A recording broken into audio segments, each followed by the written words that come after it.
Good morning. I'm Lynn Coker. I'm your Curry County Commissioner. I'm running for election in May.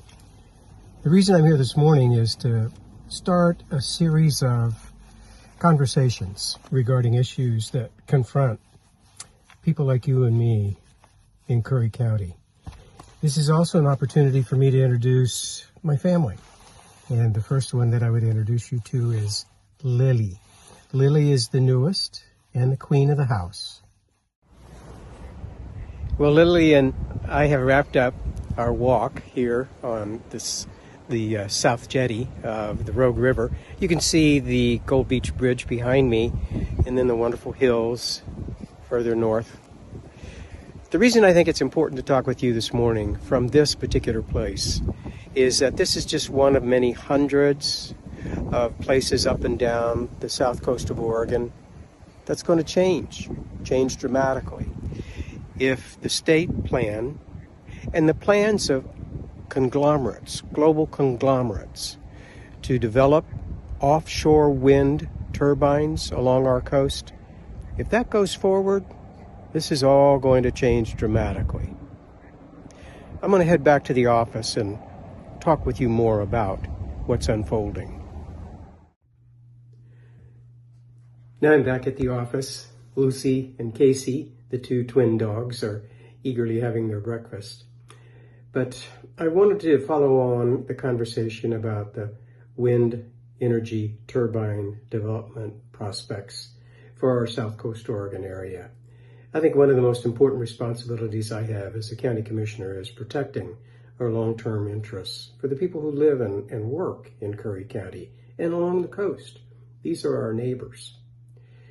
Over the past years, Curry County and South Coast Oregon has faced a lot of challenges, but I think that the proposed development of the massive floating offshore wind turbines probably is the biggest existential challenge to our culture, as has been this way in more than 50 years. Mind you, these projects have been discussed for years and years at the state and federal level. We found out about them about maybe 3 years ago. For Curry County, this discovery raises great, huge questions for us. For instance, what would this do to our fisheries?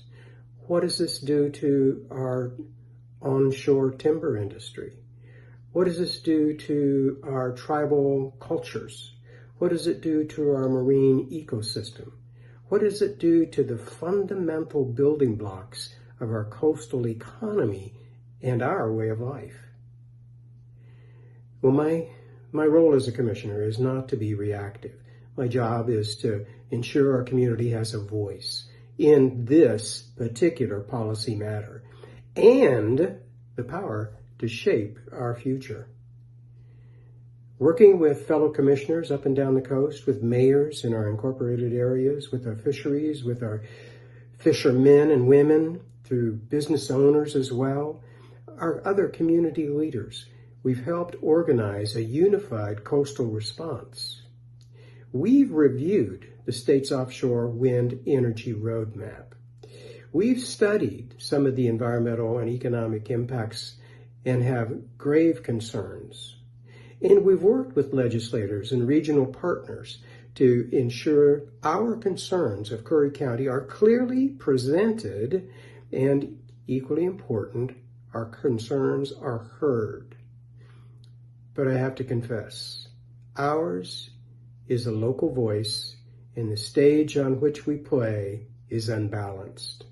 The voices of the wind energy developers, the voice of the state, far overshadows the capability and power of the local community. So far, we've been significant locally in as much as we've been able to develop a community that's bound together, that's across county lines, across community lines. Our voice is now part of the state and federal conversation about what happens in our coast. Notably, we're invited to review the latest iteration of the Department of Land Conservation and Development, that's with the state of Oregon, we've been invited to review their latest version of their roadmap for creating an industrial park off the shores of southern Oregon. We will have that opportunity this Wednesday, March 11th at 5 p.m.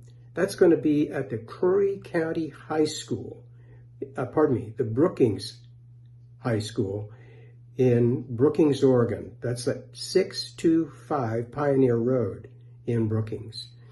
I hope that you will join us there. I hope you'll come prepared to speak thoughtfully, and together we can make a difference. Thank you very much.